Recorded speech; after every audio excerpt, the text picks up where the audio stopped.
Rick, it's great to see you. Ready for this last one of the day? Hey, thanks, Keith. Yes, I am. Always great to be with you. Go ahead. Good. The title of this podcast episode is going to be, Is that what you want to do with your time? This is a question I often ask myself. Um, when Hmm.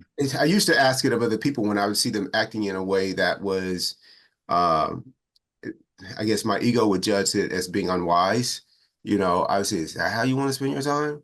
Whether it's spending your time, hours and hours gaming or in gambling or whatever the things that my, biases would be indicating how judgmental I was about how people chose to spend their time. That's on them.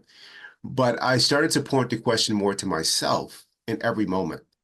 So at work, when there's things that are happening and I find myself internally questioning them, not in a way that will raise the moment or be a contribution to the organization or the mission, but in a way of like really questioning leadership's like approach and style and decision making.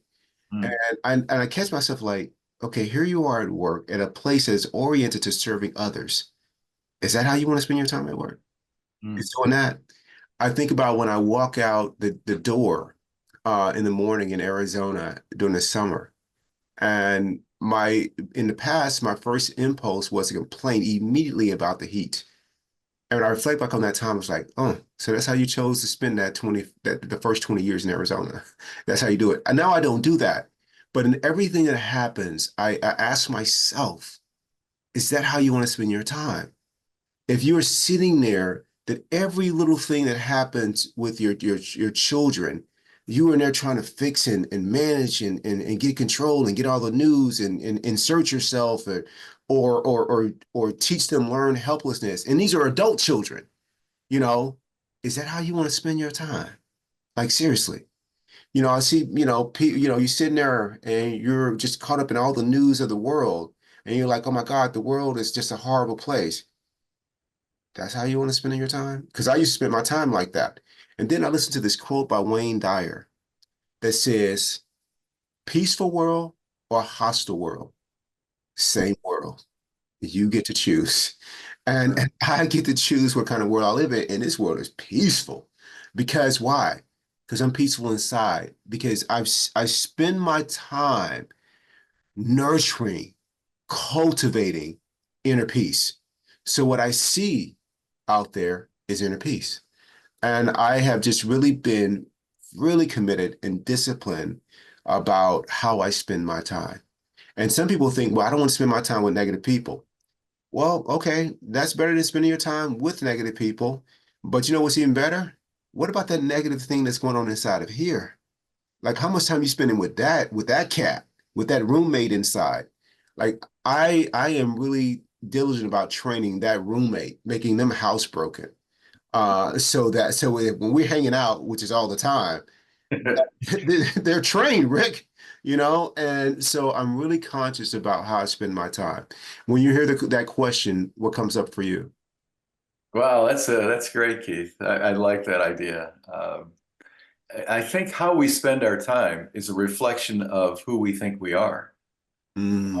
You know, if we're confused about our identity, or we don't know what our purpose in life is, or we're constantly living in reaction to other people and circumstance, we haven't figured out what we want for ourselves.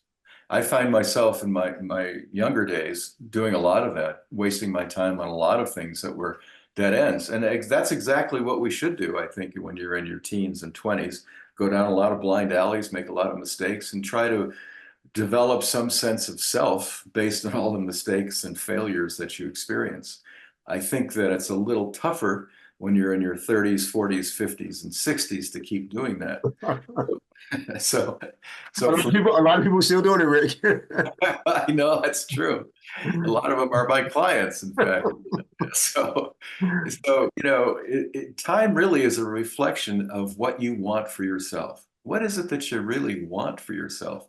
I mean, most people don't think of that. I think I certainly didn't for a long time. I was living, as I say, in response to circumstances that showed up in my door. I was just reacting to them. When I changed that and decided that I wanted to be a certain way, or I wanted to be like somebody that I just love being around, then that helped me understand that the time that I needed to spend had to do with bringing about the person that I wanted to be for myself.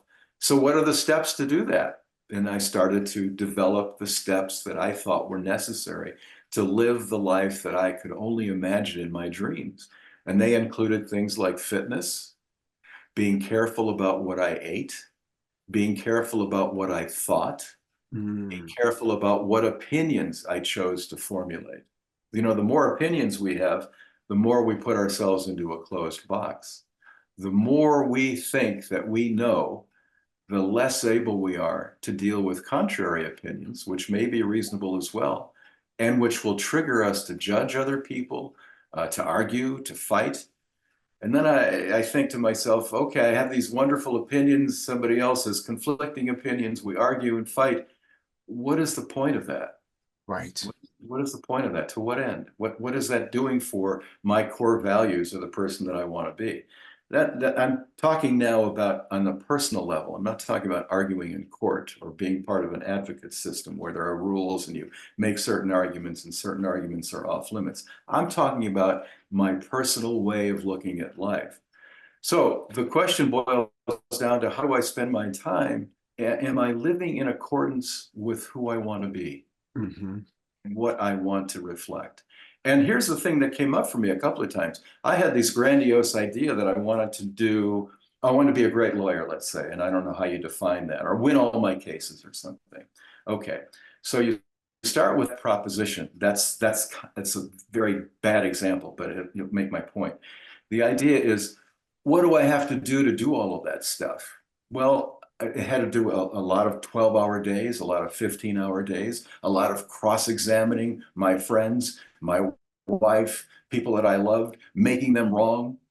And then I realized, that's not really what I think I need to do to be a good lawyer. It's what I've developed just as a non-thinking way of trying to be something that I haven't really thought through. And then I figured, well, if I don't want to do these things, then I must recognize that I'm really not being truthful with myself about what I really want. Maybe I don't really want to be a good lawyer. Maybe what I want is a lot of money, or maybe what I want is a lot of respect, or maybe what I want is to be truly loved. Those are totally different and completely separate from being a recognized that I was lying to myself about what I really wanted and looked at what was below that, that really focused me on how I needed to spend my time. And as a result, lawyering is fun, interesting. I do my best, but I let it go. My real life is about being open-hearted, peaceful, having enough money to travel, experiencing new things all the time, changing all the time, taking care of myself, providing for my family, and supporting friends and family who I love and who love me. And that's, for me, where I want to spend the rest of my time and what little time I've got left. Well, Rick, I can't say any more to that. That's very similar to how I want to spend my time. So, yeah, and when you spend your time like that, man, you talk about, at least for us, that's a life worth living. And that's a life with minimal suffering too. So, Yeah, true enough. Rick, I love you. Thank you for a great show. Hey, Keith, thank you for including me. I appreciate it. See you next time. See you next time.